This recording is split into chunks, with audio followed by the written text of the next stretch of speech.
보실 말씀인 이사야 41장 1절에서 29절까지의 말씀입니다.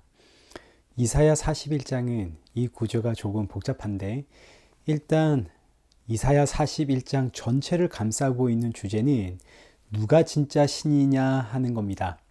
그래서 본문 1절이 이렇게 시작을 하는 거죠. 1절입니다. 섬들아 내 앞에 잠잠하라. 민족들아 힘을 새롭게 하라. 가까이 나아오라. 그리고 말하라. 우리가 서로 재판 자리에 가까이 나아가자. 하나님께서 온 세상을, 열방을 재판의 자리로 부르십니다. 모두 모여라. 우리 함께 재판을 하자. 재판의 내용은 누가 진짜 신이냐 하는 겁니다. 누가 진짜 신이냐. 너희가 섬기는 신이 진짜 신인지 아니면 이스라엘의 하나님이 진짜 신인지 우리 한번 재판해 보자. 그리고 하시는 말씀이 21절부터 24절입니다. 21절 말씀을 보십시오. 나 여호와가 말하노니 너희 우상들은 소송하라. 야곱의 왕이 말하노니 너희는 확실한 증거를 보이라. 재판의 자리에서 하나님이 먼저 열방을 향해 너희의 신이 진짜 신인지 어디 한번 증명해 봐라 라고 명하십니다. 어떻게 증명해야 하는가? 미래를 이야기해 봐라 이거죠. 22절의 말씀을 보십시오. 장차 당할 일을 우리에게 진술하라. 또 이전 일이 어떠한 것도 알게 하라. 우리가 마음에 두고 그 결말을 알아보리라. 혹 앞으로 올 일을 듣게 하며 뒤에 올 일을 알게 하라. 그리하면 너희가 신들인 줄 우리가 알리라. 또 복을 내리든지 재난을 내리든지 하라. 우리가 함께 보고 놀라리라. 진짜 신이라면 앞으로 일어날 일들, 미래의 일들을 말해 바라는 이야기입니다. 물론 무당도 미래를 봅니다. 내일 무슨 일이 있을지, 좋은 일이 있을지, 나쁜 일이 있을지 무당도 내일의 일을 맞추기는 합니다. 그래서 사람들이 거기에 혹하고 넘어가는 것 아닙니까?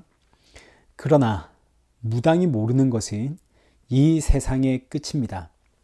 당장 내일의 일은 어떻게 맞출런지는 몰라도 그 인생의 끝이 어떻게 되는지는 무당도 모릅니다. 그 어떤 세상신도 모르죠. 내 인생의 끝을 안다면 그 끝이 영원한 지옥 형벌이라는 사실을 안다면 어떻게 무당 노릇을 할 수 있겠습니까? 예수님의 십자가 앞으로 나와야죠. 이 세상의 신들은 끝을 모릅니다. 그저 내일의 일들, 좋은 말로 혹은 두려운 말로 내일의 일들을 사람들에게 현혹시킬 뿐입니다. 그래서 하나님은 온 세상 열방을 이 심판의 자리로 불러 모아서 자, 어디 한번 이 세상의 끝이 어떻게 되는지 이야기를 한번 해봐라. 그러면 우리가 그 말을 듣고 마음에 두고 그 결말이 과연 그러한가 우리가 한번 알아보겠다. 그랬더니 이 세상 신들은 아무도 이 세상의 끝이 어떻게 될는지 알지를 못합니다. 말할 수가 없죠. 그래서 24절에 보라 너희는 아무것도 아니며 너희의 일은 허망하며 너희를 택하는 자는 가증하니라. 봐라 너희의 신은 우상이다. 사람이 만들어낸 것에 지나지 않다. 세상의 끝날이 어떻게 될는지 그들은 아무것도 모른다. 아니 그러면 이스라엘의 하나님은 압니까? 예, 압니다. 그래서 2절부터 하나님께서 세상의 끝날에 대해서 이야기를 하십니다. 2절 말씀부터 한번 보시죠. 누가 동방에서 사람을 일깨워서 공의로 그를 불러 자기 발 앞에 이르게 하였느냐. 열국을 그의 앞에 넘겨주며 그가 왕들을 다스리게 하되 그들이 그의 칼에 티끌 같게 그의 활에 불리는 초계 같게 하매. 지금 하나님께서 세상의 끝날에 대해서 말씀을 하시는데 이 세상의 끝날에는 동방에서부터 한 사람이 와서 열국을 부셔버린다입니다. 이때 동방에서 오는 한 사람, 이 사람은 대체 누구인가? 자, 이 말씀이 25절에서 다시 한번 반복이 되는데 이번에는 해 뜨는 곳에서 이 사람이 나옵니다. 한번 보시죠. 25절입니다. 내가 한 사람을 일으켜 북방에서 오게 하며 내 이름을 부르는 자를 해 돋는 곳에서 오게 하였나니 그가 이르러 고관들을 석회같이 토기장이가 진흙을 밟음같이 하리니. 이번에는 한 사람이 해가 뜨는 곳에서부터 나옵니다. 동방의 나라, 해가 뜨는 나라, 그 나라에서 한 사람이 나와 이 세상을 심판한다 이거죠. 여러분, 이 말씀이 참 친근하지 않습니까? 동방의 나라, 해가 뜨는 나라, 어느 나라인 것 같은가요? 대한민국처럼 들리죠. 그래서 이 말씀을 가지고 대한민국의 수많은 이단들이 봐라, 동방의 나라, 해가 뜨는 나라는 바로 우리 한국이다. 한국에서 메시아가 나온다. 내가 바로 메시아다. 여러분, 이런 사람들 참 많이 있습니다. 근데 여러분, 이게 그런 이야기 아닙니다. 하나님께서 이 세상 끝날을 말씀하실 때에 동방에서 해가 뜨는 곳에서 한 사람이 온다 라고 할 때 이 한 사람은 동방에 지금 위치하고 있는 바사 제국의 고레스 왕을 뜻합니다. 이 1차적인 의미입니다. 이스라엘을 중심으로 동방에 있는, 해가 뜨는 곳에 있는 바사 제국, 그 바사 제국의 고레스 왕이 장차 이 열방들을 정복하고 무너뜨릴 겁니다. 그러나 이 예언의 참된 의미는 예수님이 되시죠. 하나님이 보내시는 한 사람, 온 세상을 심판하는 심판주로 이 땅에 오시는 메시아, 예수 그리스도. 이 세상의 끝은 예수님으로 인해 심판을 받습니다.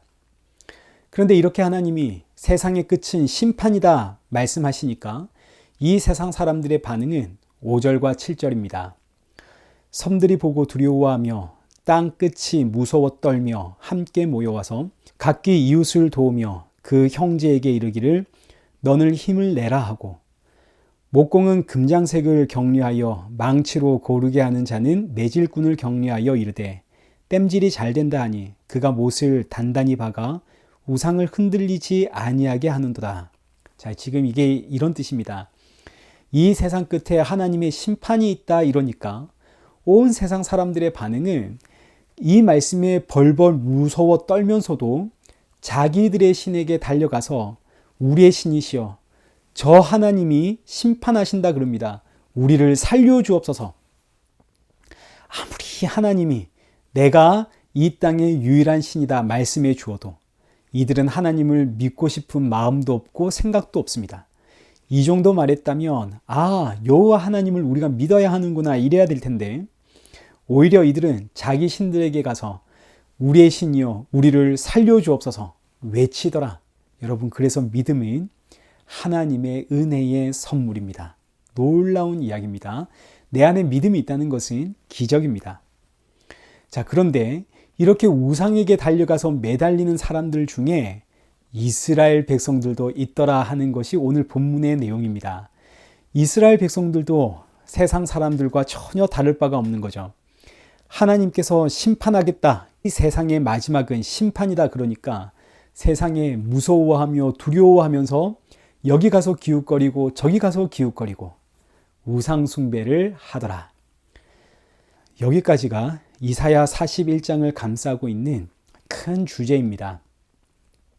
하나님께서 온 열방을 불러 모아 자, 우리 한번 이야기해 보자. 누가 진짜 신이냐? 너희의 신이 진짜라면 이 세상의 끝날에 대해서 한번 말해 보아라.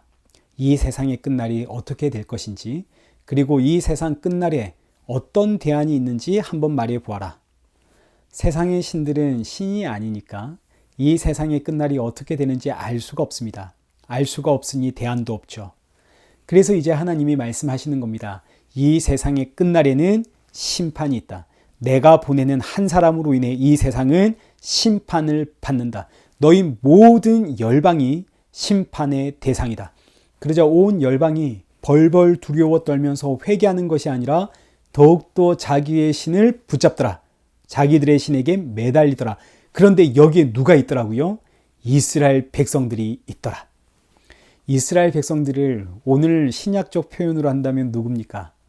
오늘 신약으로 표현한다면 예수님을 믿고 있는 성도들, 바로 저와 여러분의 이야기가 됩니다. 우리는 성경을 통해서 세상의 끝날을 이미 알고 있습니다. 세상의 끝은 영벌과 영생이 있습니다. 영벌과 영생의 심판해 주는 우리 주 예수 그리스도죠. 예수님을 중심으로 영원한 벌과 영원한 생명으로 나뉘게 됩니다. 여러분 이거 모르시는 분들 없죠? 우리는 다 알고 있습니다. 그런데 너무너무 놀랍게도 지금 우리는 어떻게 살아가고 있느냐면 마치 이 세상의 끝은 없는 것처럼 우리는 살아가고 있습니다. 이런 생각을 하는 거죠. 세상의 끝날은 분명히 있다. 알지. 그러나 그날이 오늘은 아니고 내일도 아니지. 우린 다 그런 생각으로 하루를 살아가고 있습니다. 그렇게 우리는 오늘도 내일도 희망찬 미래를 기대하며 살아갑니다. 희망찬 미래는 누구를 위해 존재하는 건가요? 나를 위해 존재하는 거죠. 그래서 이것이 바로 우상 숭배가 되는 겁니다. 여러분, 하나님의 나라는 누구를 위해 존재하는 나라입니까? 하나님을 위해 존재하는 나라입니다. 하나님을 위해 존재하는 나라. 그 아들의 영광을 위해 존재하는 나라. 그 나라가 바로 하나님의 나라. 자, 예수님의 십자가를 통해서 이 세상은 둘로 나뉘게 되는데, 하나는 나를 위해 존재하는 세상이고, 다른 하나는 그 아들의 영광, 하나님을 위해서 존재하는 세상입니다. 이 세상은 둘로 나뉘게 됩니다. 예수님의 십자가를 중심으로. 예전에 한 청년이 저에게 이런 이야기를 했습니다. 목사님, 하나님의 나라가 영원토록 하나님의 그 영광을 찬양하는 나라, 그 아들의 영광만을 찬양하고 예배하고 기도하고 찬송하는 그런 나라라면 목사님, 저는 생각만 해도 좀 지치네요. 어떻게 그럴 수 있습니까? 한 청년의 이야기입니다. 그런데 여러분, 저도 그거 생각하면 저도 지칩니다.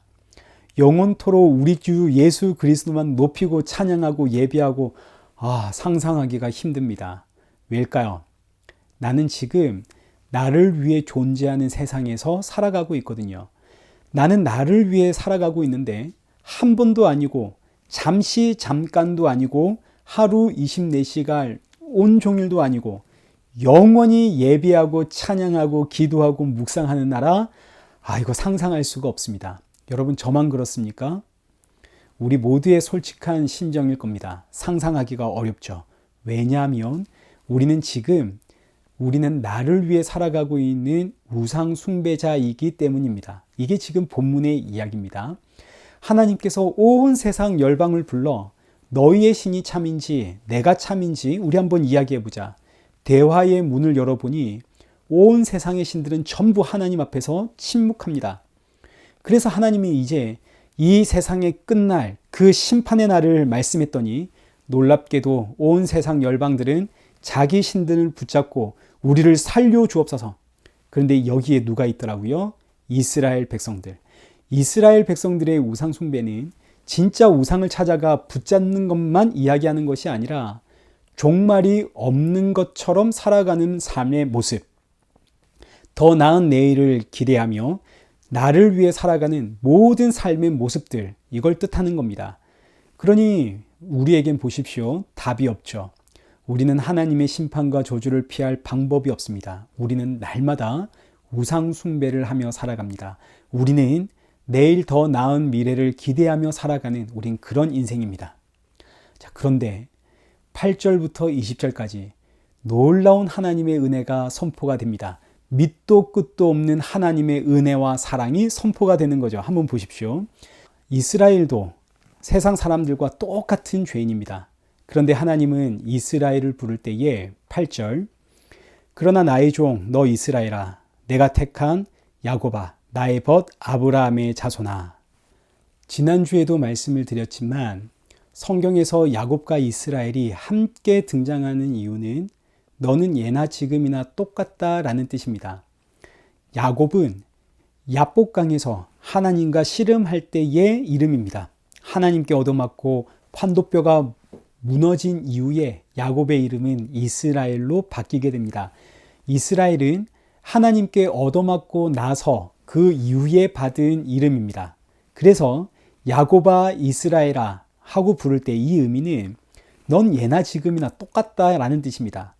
얻어맞기 전에도 너는 죄인이었고 얻어맞고 난 이후에도 여전히 너는 정신을 못 차리고 있는 죄인이다. 은혜를 받기 이전에도 너는 엉망이었고 은혜 받은 이후에도 여전히 너는 엉망이더라. 이것이 바로 이스라엘아 야곱아, 야곱아 이스라엘아, 너는 예전에도 지금에도 똑같다, 이런 뜻입니다. 그러나 이어지는 말씀은 그러나 너는 내 종이다. 내가 너를 택했고 내가 너를 불렀다. 이 말씀이 사실은 굉장히 기분이 나빠야 하는 말씀입니다. 내가 예나 지금이나 똑같다고? 나를 어떻게 보고 그런 이야기를 하시나? 상당히 기분이 나쁜 이야기가 되어야 합니다. 그러나 믿음이 임하면 그렇지, 나는 예나 지금이나 똑같은 죄인이지. 그런데 세상에 나의 주는 이런 나를 그럼에도 불구하고 너는 내 종이다. 내가 너를 택했고 내가 너를 불렀다 하시는구나. 죄를 지적당하니까 이 죄를 덮는 놀라운 하나님의 은혜가 보이더라. 자, 이게 같은 맥락입니다. 14절 말씀도 보십시오. 버러지 같은 너 야곱아, 너희 이스라엘 사람들아, 두려워하지 말라. 자, 지금 하나님께서 이스라엘 백성들을 부를 때 뭐라고 부르시나요? 버러지 같은 너 야곱아, 이스라엘아. 세상에 이런 모욕이 어디에 있습니까? 좀 좋게, 다정하게, 이쁘게 불러주면 얼마나 좋습니까? 근데 하나님은 뭐라고 하시냐면 버러지 같은 너 야곱아, 이스라엘아. 왜 야곱과 이스라엘을 버러지라 부르시나요? 이어지는 말씀, 야곱아 이스라엘아, 여기에 힌트가 있는 겁니다. 너는 내가 믿음 넣어주기 전에도 그리고 믿음 넣은 후에도 여전히 똑같다. 이 버러지 같은 것들아, 어쩜 이렇게 한결같이 똑같을 수 있니? 이 버러지 같은 것들아, 이런 뜻입니다. 얼마나 모욕적인 말입니까? 너무너무 모욕적이죠. 너무너무 듣기 싫은 소리입니다. 너 이 버러지 같은 야곱아 이스라엘아. 근데 이어지는 그 다음 내용은 두려워하지 말라입니다. 그런데 두려워하지 마라. 너는 나의 보배다. 9절 말씀을 보십시오. 내가 땅 끝에서부터 너를 붙들며 땅 모퉁이에서부터 너를 누르고 10절 두려워하지 말라. 내가 너와 함께함이라. 놀라지 말라. 나는 내 하나님이 됨이라. 내가 너를 굳세게 하리라. 참으로 너를 도와주리라. 참으로 나의 의로운 오른손으로 너를 붙들리라. 자, 그러니 보십시오. 버러지 같은 너 야곱아, 버러지 같은 너 이스라엘아. 정말 정말 듣기 싫은 기분 나쁜 소리입니다. 그런데 이 말씀 앞에 아멘 하게 되어지면 맞습니다. 저는 버러지 같은 자가 맞습니다. 예나 지금이나 저는 너무너무 똑같은 죄인입니다. 이 말씀 앞에 아멘 하게 되면 이런 나를 덮고 있는 하나님의 은혜가 얼마나 큰지, 로마서의 표현으로 하자면 죄가 더한 것에 은혜가 더욱 넘쳤느니라. 버러지 같은 나를 향해 너는 나의 보배다. 내가 너와 함께하니 너 놀라지 마라. 담대해라. 두려워하지 마라. 내가 나의 이 의로운 오른손으로 너를 꽉 붙잡고 있다. 이런 나를 덮고 있는 하나님의 그 은혜가 얼마나 큰지. 그러면 이제 이 하나님의 은혜가 왜 나를 이렇게 덮고 있는지 이제 이거 우리 함께 살펴보고 말씀을 맺겠습니다. 하나님은 나를 향해 버러지라 말씀하시고 이 야곱아 이스라엘아 부르시는데 어찌 하나님의 은혜는 이런 나를 덮고 있단 말인가? 왜 나에게 이런 무조건적인 사랑과 은혜를 베푸시는가? 그 이유가 14절 하반절에 등장을 합니다. 바로 구속주 때문입니다. 나의 구속자. 너의 구속자는 이스라엘의 거룩한 이인이라. 나의 죄를 대신하여 나의 죄값을 치르신 그 나의 구속자 때문에 하나님의 은혜가 나를 덮습니다. 여기서 구속자라는 이 단어가 히브리어로 고멜입니다. 이 뜻은 빚을 갚아주는 자 혹은 잃어버린 기업을 되찾아주는 자. 우리가 잃어버린 기업은 에덴 동산입니다. 하나님의 나라죠. 그 하나님의 나라 에덴 동산으로 나를 다시 돌려놓아 주실 분, 나의 이 죄의 빚을 모두 탕감해 주실 분, 누구의 이야기입니까? 예수님의 이야기죠. 그러니 오늘 본문의 말씀을 전부 요약 정리하면 온 세상이 지금 우상 숭배를 하고 있습니다. 그 중에 이스라엘 민족들도 있습니다. 우리의 이야기죠. 우리도 역시 그 안에서 우상 숭배하고 있는데, 그래서 우리는 야곱이요 이스라엘이요 버러지라 칭함을 받는데, 그러나 그럼에도 불구하고 이런 우리의 죄의 빚을 탕감해 주신 그 그리스도 예수 안에 우리가 있기에 세상의 하나님은 이런 우리를 향해 너희는 내 보배다. 너희는 두려워하지 말고 놀라지도 말고 너희는 그 심판의 날 걱정도 하지 마라. 왜요? 우리가 누구 안에 있으니까요? 그리스도 예수 안에 있으니까요. 이것이 바로 믿음의 능력이고 복음의 능력입니다. 나는 지금 전혀 예수님 믿는 사람처럼 살아가지를 못하고 있습니다. 그러나 나의 구속자이신 예수님이 지금 나를 안고 있습니다. 나는 지금 예수님 안에 있습니다. 그래서 하나님은 이런 나를 보배라 하십니다. 얼마나 놀라운 은혜인지. 그래서 이 귀한 은혜를 아는 성도는 이런 날 구원하신 예수님의 증인으로 살아갈 수밖에 없고 예수 향기를 품어낼 수밖에 없습니다. 그런데 늘 말씀을 드리지만 이런 복된 모습들이 이게 복된 모습인 건 알지만 그러나 이런 복된 모습들이 나의 본성하고는 너무너무 안 맞습니다. 나의 본성은 그런 본성이 아닙니다. 나의 본성은 시기하고 질투하고 미워하고 다투고 수근수근하는 걸 좋아하는 게 나의 본성입니다. 그래서 성도는 기도를 하는 거죠. 주여, 오늘도 예수의 향기 날리는 성도 되게 하옵소서. 끊임없이 세상을 향해 나아가는 내 마음과 생각을 지켜 붙들어 주옵소서. 사도 바울의 권면입니다. 골로새서 4장 2절, 기도를 계속하고 기도에 감사함으로 깨어 있으라. 사랑하는 성도 여러분, 우리는 기도할 수 있습니다. 우리가 기도하는 이유는 예수님의 십자가 은혜 때문입니다. 예수님의 그 십자가의 은혜 너무나 귀하고 감사하여 그 십자가의 증인으로 살아가려고 하니까 기도할 수밖에 없는 거죠. 내 본성을 거슬려야 하니까 기도하게 되는 겁니다. 사랑하는 성도 여러분, 기도로서 이런 날 구원하신 예수님의 증인, 이런 나를 덮고 있는 그 하나님의 은혜의 증인으로서 예수 향기를 품기며 살아가는 그런 저와 여러분 되시길 축원합니다.